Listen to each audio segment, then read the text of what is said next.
Eu constatei que PDF é a maior mentira do mundo. Não me leve a mal. É claro que você consegue ser aprovado no seu concurso estudando com PDF, com videoaula, não tem o menor problema. Pode levar o tempo que for, mas você consegue. Muita gente já conseguiu. Eu mesmo já estudei bastante tempo por PDF. Comecei ele com videoaula, depois migrei para o PDF e estudei um bom tempo com o PDF. Só que ocasiona alguns problemas. Eu já estava bem longe do início ali, mas eu também não vislumbrava um fim, uma conclusão. Me sentia também muito longe de uma aprovação quando eu só estudava por concurso, por PDF. E o que eu quero trazer aqui para vocês é uma estratégia que eu venho adotando já faz alguns meses e que me permitiu ser aprovado no último concurso que eu fiz, que foi de nível superior no Detran, aqui do meu estado. Esse concurso, ele tinha um conteúdo muito extenso. Por conta dessa estratégia de cortar processos e cortar muita coisa desnecessária, eu consegui essa aprovação. E eu venho refinando ela porque já faz um tempo que eu estudo para concursos de TRT, tem se demonstrado, tem se provado ser muito efetiva, permitir que eu avance muito rápido no edital, e é essa estratégia que eu quero mostrar para vocês no decorrer desse vídeo. A primeira coisa que a gente precisa entender é como é feita uma prova de concurso. Uma prova de concurso, ela é composta de doutrina, jurisprudência e legislação. Quando você pega um PDF, ele vai te trazer um conceito doutrinário, um artigo de lei, uma jurisprudência, e vai explicar detalhe por detalhe. Você não precisa de toda essa informação. Quando eu estudava só com PDF, eu gastava muito tempo para concluir uma aula, e quando eu ia para as questões, a maioria das coisas não eram cobradas. Então, acaba perdendo muito tempo, grifando muita coisa que eu entendia, que eu julgava importante. E outro erro, já fazia ali em seguida o material de revisão e ia para as questões.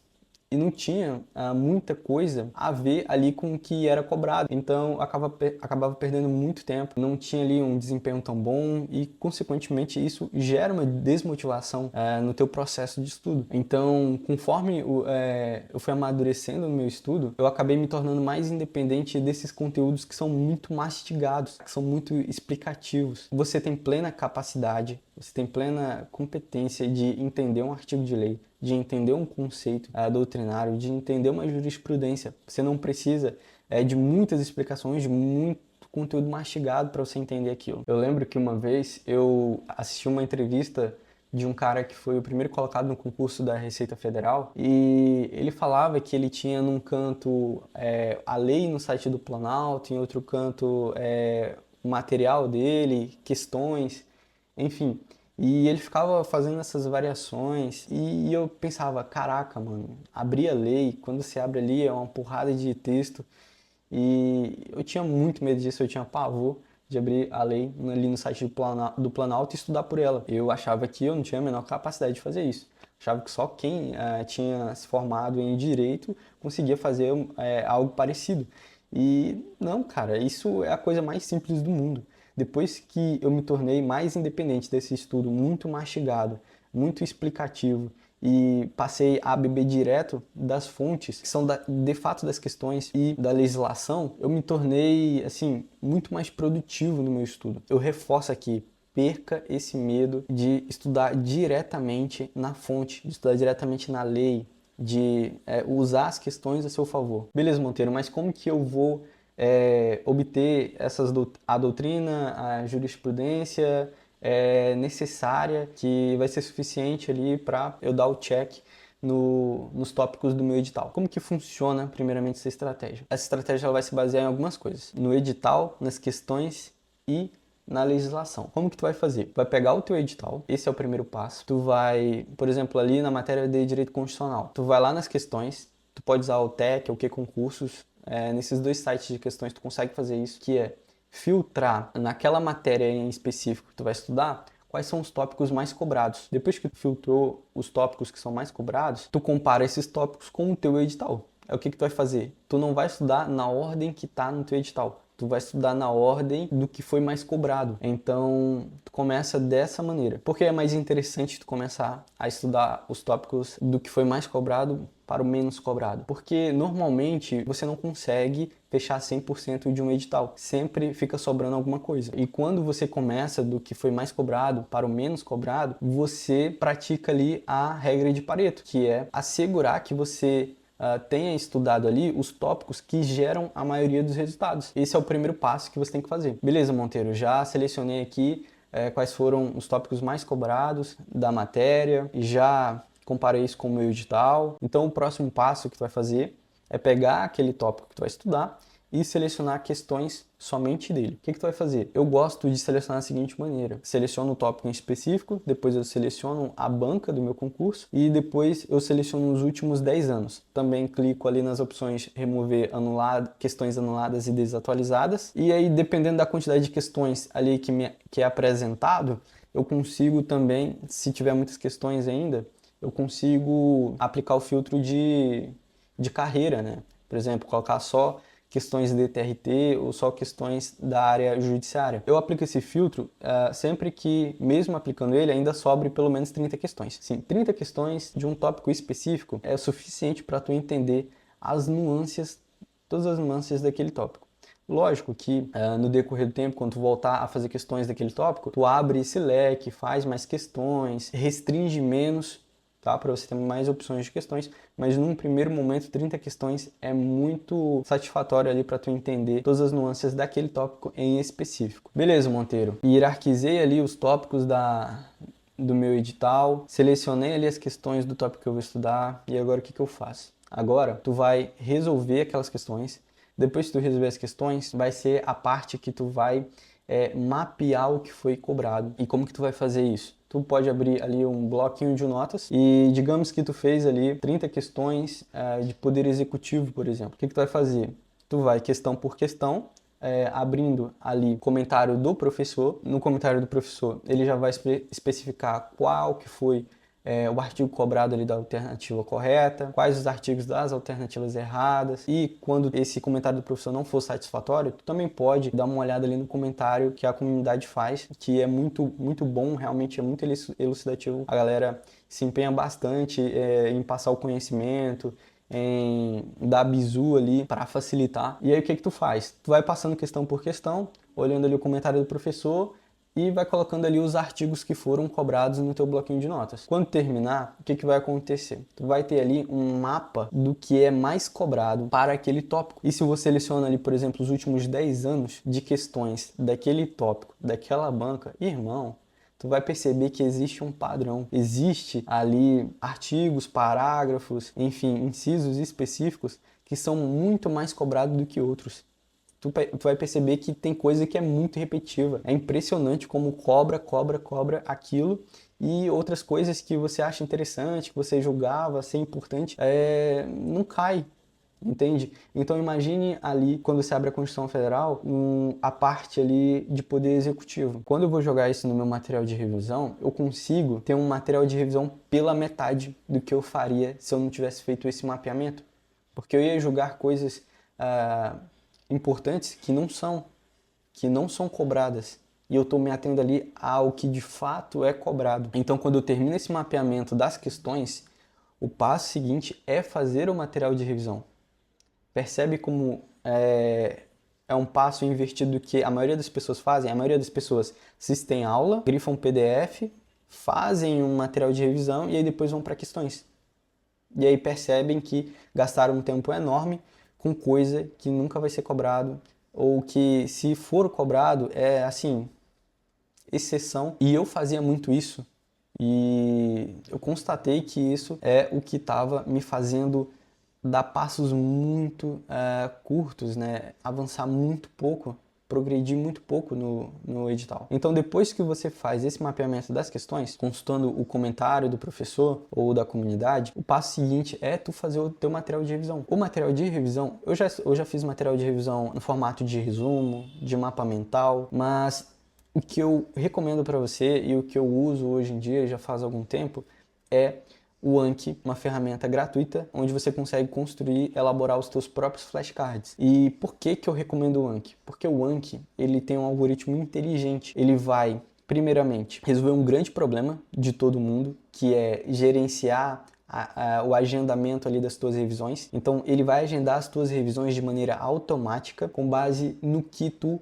memorizou bem ou não. Ou seja, quando tu for responder um flashcard, se tu responder aquilo de maneira correta, sucessivas vezes, ele vai espaçando isso para mais tempo, então vai demorar mais tempo para tu precisar revisar aquilo. Agora, quando tu erra um flashcard, ele vai mostrar aquilo com mais frequência. Então, esse processo de ir passando conforme você for acertando aquele flashcard é o processo de amadurecimento. Ou seja, aquela informação vai se tornando cada vez mais enraizada na tua memória, vai ficando cada vez mais forte na tua memória de longo prazo. Beleza, Monteiro, mas isso parece funcionar para leis, legislações que você tem ali a íntegra daquela lei no site do Planalto e é de fácil acesso. Mas quando é, por exemplo, autores ou jurisprudências, como que eu sei? Também nas questões, por exemplo, administração pública, que é uma matéria que tem diversos autores e às vezes a banca ela não se concentra em apenas um autor, ela escolhe diversos autores de acordo com o assunto e isso vira uma bagunça. Como que eu consegui vencer essa disciplina em um mês, cara? Eu consegui ver o 90% dos tópicos que são cobrados, assuntos que são cobrados historicamente nos últimos 10 anos dessa matéria. Obviamente, para o meu concurso, eu usei essa estratégia. Fiz as questões, sempre no mínimo 30 questões ali, e como que eu consegui obter esses conceitos, essas doutrinas desses autores através do comentário do professor, e quando não era satisfatório eu ia abrir ali o comentário da comunidade e tinha ali vários resumos, tipo a galera explicando, esquematizando aquele conceito. A mesma coisa acontece com jurisprudência. Quando você pega um PDF, tem muita jurisprudência ali que você, beleza, cara, isso aqui é bem interessante, mas de fato não é cobrado na prova. Ontem eu fiz ali 30 questões de poder executivo e tinha uma jurisprudência, uma. Eu tenho certeza que se eu tivesse abrido o PDF, teria pelo mais de 10 jurisprudências. Então, percebe que esse processo de estudar e de colocar no teu material de revisão, de fato, o que realmente é cobrado, o que cai nas provas, isso torna o teu estudo muito rápido, porque tu avança muito rápido no teu edital. Torna também a tua rotina de revisão sustentável, porque você consegue produzir materiais de revisão mais enxutos, menores, e isso deixa as tuas revisões mais leves, né? Mais produtivas, não fica muito maçante, porque você tem um material de revisão menor. Então vamos recapitular como que funciona a estratégia. Tu vai pegar e selecionar os tópicos mais cobrados de uma matéria e tu vai comparar isso com o teu edital. Tu vai estudar o que está no teu edital. E tu vai começar pelas que mais caem, pelos tópicos que mais caem, porque normalmente a gente não consegue estudar 100% de um edital. Segundo passo que você tem que fazer é: vou estudar esse tópico. Seleciono ali especificamente questões desse tópico, resolvo ali normalmente 30 questões, não gosto de resolver menos do que isso. 30 questões é uma quantidade suficiente para você entender todas as nuances daquele tópico. Esse é o segundo passo. O terceiro passo é você mapear o que foi cobrado. Então você abre ali um bloquinho de notas e vai passando questão por questão, depois que você terminou de resolver, e vai colocando ali no teu bloquinho de notas qual artigo foi cobrado, qual conceito que foi cobrado, qual a jurisprudência que foi cobrada. Você consegue obter isso através do comentário do professor. E quando não for suficiente para o teu entendimento, você consegue também através do comentário da comunidade. Eu tenho certeza que ali você consegue sanar qualquer dúvida, porque a galera esquematiza e coloca muito bizu. Quarto passo seria, então, criar o teu material de revisão. Como que tu vai criar o teu material de revisão? Com base apenas, exclusivamente, no que foi cobrado, no que tu mapeou daquelas questões. Tudo que tu verificou ali que foi cobrado é o que tu vai colocar no teu material de revisão. Tu consegue produzir um material de revisão bem mais enxuto e, consequentemente, você consegue manter uma rotina de revisão de médio a longo prazo sem ser algo cansativo, maçante. Tudo isso provoca um progresso muito rápido no teu edital. Tu vai ver que tu vai estar a todo momento ali dando check em tópicos do teu edital. Isso vai gerar uma motivação muito grande na tua preparação. Tu vai perceber que tu tá se provando, tu tá demonstrando ser capaz, e tu percebe, fica claro na tua cabeça que a aprovação é questão de tempo e não questão de será que eu tenho capacidade para isso? Isso é algo muito poderoso. Você usar essa estratégia de estudo vai permitir com que tu tenha muita confiança, e confiança verdadeira, porque tu vai constatar, tu vai perceber que tu tem plena competência de passar naquilo e é questão de tempo, certo? Então, confia em mim, não só escuta esse vídeo e esquece, testa essa estratégia por um mês. Eu te garanto que tu não vai perder o teu tempo. O mínimo que vai acontecer é tu evoluir como concurseiro, como estudante, porque tu não precisa depender desses conteúdos que são mastigados, são muito explicativos. Tu tem plena capacidade de ler um artigo e entender o que ele quer dizer, ter plena capacidade de ler um conceito e entender e de extrair as informações que aquela questão quer de você. Isso é o verdadeiro significado do estudo ativo. Tu tá tomando ação, tu tá indo para cima, tu tá investigando e, consequentemente, isso se torna mais fácil de ser memorizado, porque, claro, você vai manter uma rotina de revisão, mas você está efetivamente estudando aquilo, aplicando a sua atenção plena. Porque às vezes a gente está lendo um PDF, assistindo uma videoaula, de repente está viajando na maionese. Então, nesse tipo de estudo não, cara, tu tá ali resolvendo a questão, tu tá ali lendo o comentário, tá procurando entender, tu tá girando aqui os mecanismos. Então, esse é o verdadeiro estudo ativo, é tomar ação. Rapidamente eu vou te explicar qual que é a meta que eu aplico no meu estudo diário. A minha meta diária é eu revisar o que eu tenho que revisar daquele dia, de acordo com o que o meu Anki estabelece, com base no que eu acertei, no que eu errei, enfim, ele vai agendar isso de maneira automática. Então, a primeira coisa que eu faço é revisar o que eu preciso daquele dia. Depois que eu faço isso, a minha meta é avançar um tópico do edital. E como que eu faço isso? Seleciono as questões, resolvo, mapeio, crio meu material de revisão. Pronto, avancei um tópico no edital. Eu constatei que normalmente 3 horas e meia é suficiente para eu revisar e avançar um tópico do edital. Eu lembro que quando eu estudava por PDF, eu demorava ali, por exemplo, um mês e meio para terminar uma aula do PDF, e às vezes essa aula do PDF ela marcava ali só um check em um tópico do edital. Então isso parece trapaça, isso parece que tá errado, mas não tá, cara.